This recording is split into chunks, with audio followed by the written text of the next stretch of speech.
Oi, fala aí pessoal, bom dia. Você está escutando o Inglês no Rádio. I am your host, Foster Hodge. This is your daily dose of English.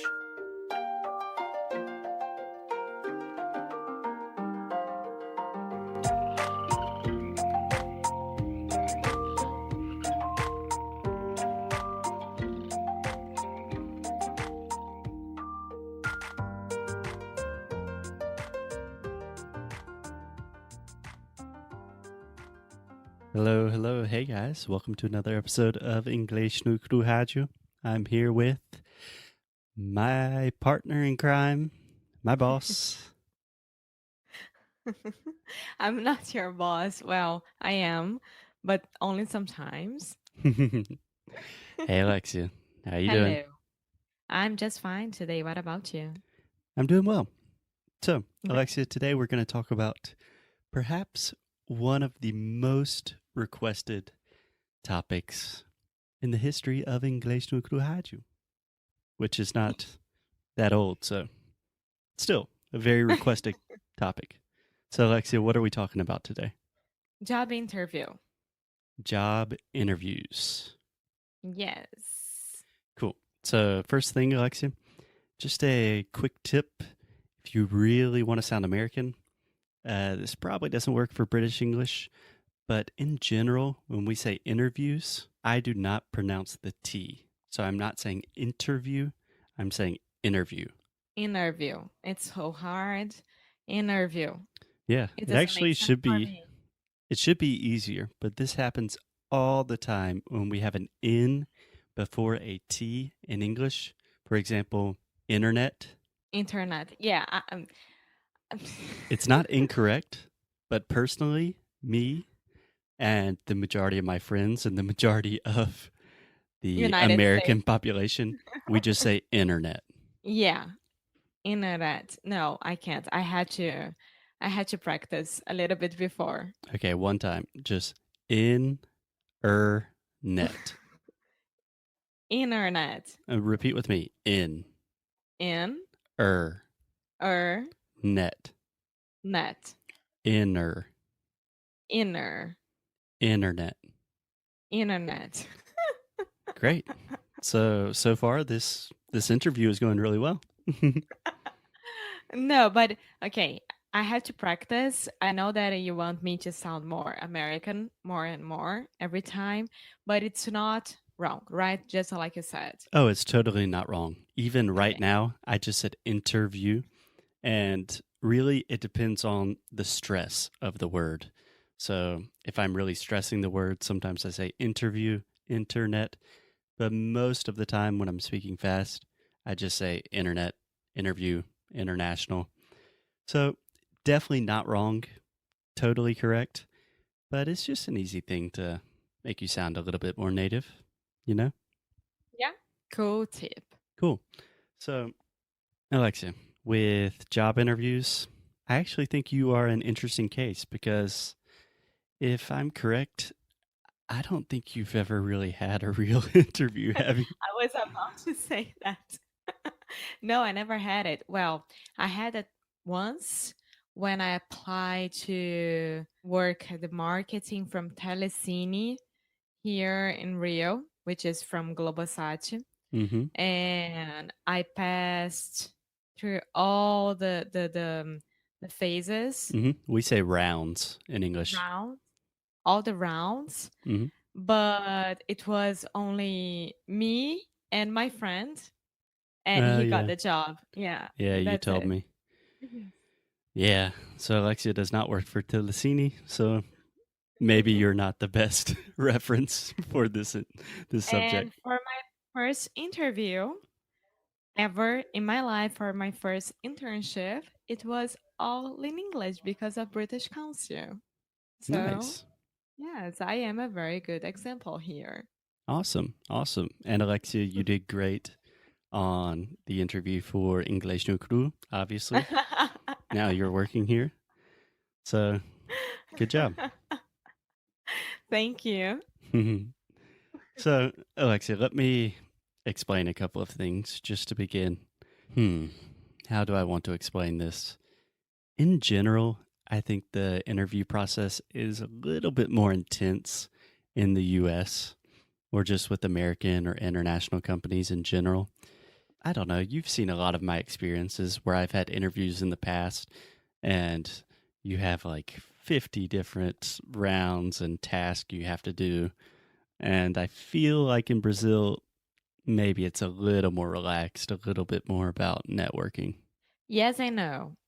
Yeah, I do agree that here is more relaxed, but depending on the firm that you are going and the place that you are applying to, it's a little bit more like United States. We have a lot of rounds as well, but it depends. I mean, I think I always work because of networking. I never had an interview besides British Council that I got Yeah. and telecine, and that's it in my whole life. Yeah. And networking is always really important. We have a phrase in English that it's not what you know, it's who you know. Yeah, So, but não é o que você faz, é quem você conhece. Exactly. yeah. But today we're not going to talk about networking. Today we're going to imagine that our students, our listeners, they have an interview in English and they need to prepare. They need a little bit of advice. Okay. So almost all interviews, actually 100% of the interviews that I've had in my life, which are a lot, and I haven't had that many jobs, so maybe that tells you a little bit about me. Almost all interviews begin with some version of the question, can you tell me a little bit about yourself? Or just, hey, Alexia, tell me a little bit about yourself.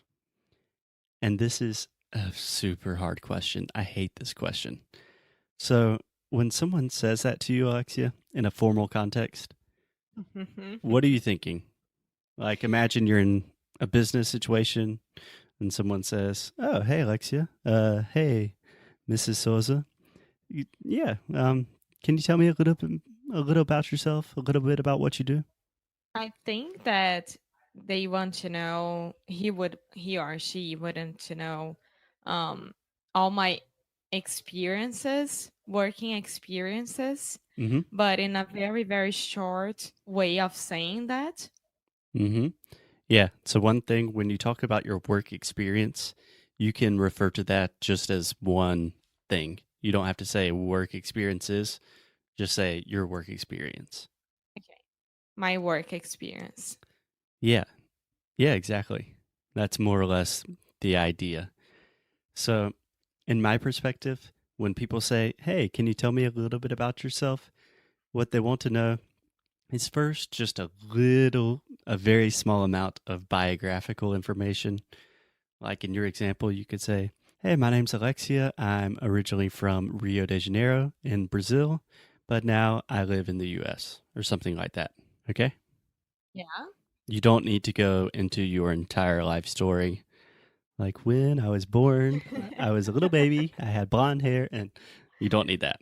And then after the biographical information, you immediately want to start talking about your experience. And it can be your academic or your work experience. But it's good to tell the person both, right? Your grad school and your experience working. Yeah. So you don't have to go to graduate school. Most people don't. It can just be normal university, even high school. And it's not necessary to talk about academics. It really depends on the interview for what kind of experience you will talk about. So, for example, if you're a software developer and the job is strictly concerning, I don't know, writing code in Python, that's a coding language, they probably don't care too much about where you studied in Brazil, you know? Yeah, because they won't know. Yeah, They don't especially for know, like, international yeah. people. Yeah.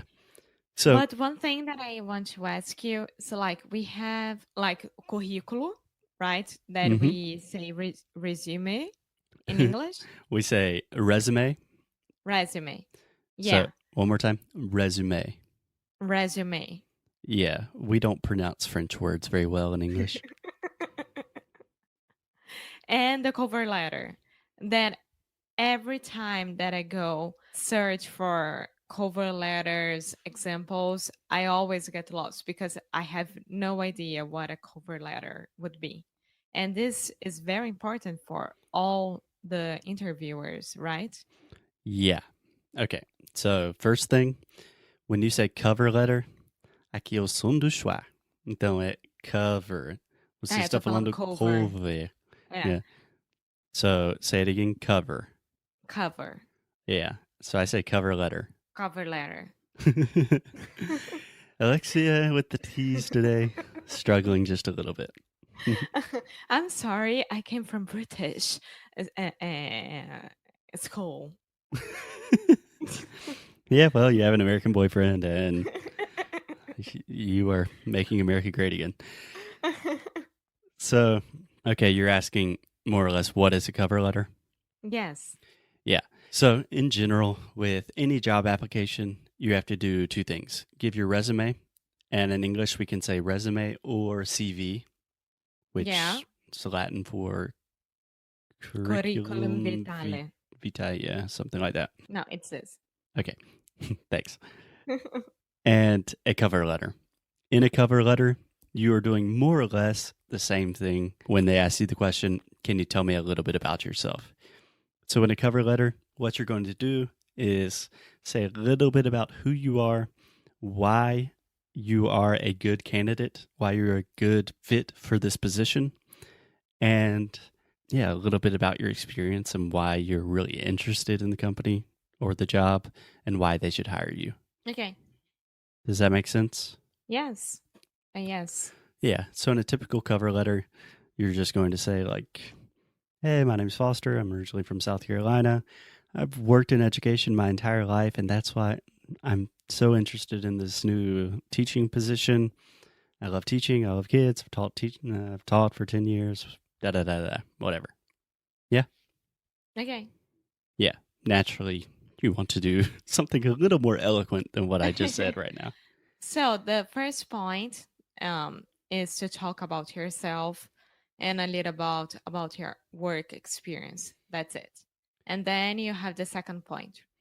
Yeah. So when you're talking about your work experience, you want to give the most relevant experience that you're trying to convince the interviewer of two things, right? First, that you are qualified to do this job, that you're the best person for the job. And second, that you're very interested in this job, right? Yes. So you might say something like, if we go back to the software developer example, you could say, I worked at, a Brazilian tech company for 2 years writing code, and then I started learning Python, and I'm really interested in coding and the combination of tech and education. And I really think what your company is doing is super innovative and would be a great place for me to learn and grow personally and professionally. Wow. Yeah, I mean, that is all lies, all lies. The truth, a verdade nua e crua, inglês nua e crua, is you gotta lie a little bit in interviews. Not really lying, but giving a nice version of the truth. Você tem que se vender muito bem. Exactly. You It's have to sell marketing. yourself. Yeah. Yes. Yeah. That's it. Self-marketing. Yeah. You have to sell your soul to the corporate king. But the reason I talk about this, Alexia, is because this question almost always happens. Maybe they will phrase this question differently. Like, so Alexia, tell me why you're here today, or tell me about your experience, or tell me why do you want to work here. But they're always asking more or less the same thing. Like, who are you? What have you done? And why should I consider you for this position? Yes. Yeah. So what I recommend to my students is you want to keep this pretty short, and you want to have this perfectly memorized, like automatic. So when people ask you, you immediately are like, hi, my name's Alexia. I'm from Rio de Janeiro. I worked in and everything's perfect. You don't have to think about it because you'll probably be a little nervous at first, and you just want to come out of your mouth automatically. Perfect. Cool. So do you have any questions about that? No, I was thinking my old interview with Natalie. Mm-hmm. Natalie is my old boss, and my interview was through phone By and phone. by phone. And she called me, and it was like, "Hi, I'm Natalie, and I'm calling you because I received your name from Fabio, and he told me that you used to work with him, and you are very, very good. I wanted to know if you are up to this job." And I was like, "Well, Natalie, I am up to this job, but I gotta tell you that I never worked with Fabio. I know him for a long, long time." And I asked him to um, point the finger to me, his finger to me. Yeah, we don't say point this finger to me. Uh, Maybe you asked him to give you a hand or to yes, recommend you. yeah, to recommend me. Yeah. And then Natalie was like, "Okay, just because you told me the truth, I really like you. You are hired. You start tomorrow." That's it. Yeah. So sometimes honesty is the best policy. You should always be truthful. I retract my statement. You should not lie, but it's a lot easier to tell the truth when Fabio Porchat is recommending you. Yeah, I didn't say his name Alexius wins with Fabio Porchat. Wow. because I didn't want everyone to know where I used to work, but that's fine. Yeah, I think we have a good phrase for this in English. We say the cat's out of the bag. That means the truth is out. Yes, well, right now, I used to be the producer from Porta dos Fundos until last year. So I worked there for 4 years. Now you all know. Yeah. And there is a very embarrassing video of me on the internet being That's interviewed true. by Fabio Porchat saying a lot of really stupid, bad things about Brazil and monkeys. And that was also Alexia's fault. Something. No, it wasn't. It wasn't my fault at all. And there is you playing Leonardo DiCaprio as well. Yeah. Okay. We are really off topic, but yeah, there may or may not be a Porta dos Fundos video on the internet where Foster is playing the Not part on of. the internet. It was on on TV because it was to Fox. Oh, yeah, shit. That was on Fox too. Yeah, well, I mean, when you look exactly like Leonardo DiCaprio, what can you do? Well, these are the miracles from makeup. Okay, Alexia, we have completely gotten off topic, but I think that is a good start today, and we can continue this series about interviews for the next few days. How does that sound? Yes, I think it's amazing, and people will be happy. That is our job, to make people happy. Yay. So that's it, right, for today? I think that's it. Okay. Great. Okay, I'll see you tomorrow, Alexia. Bye-bye. Okay, bye.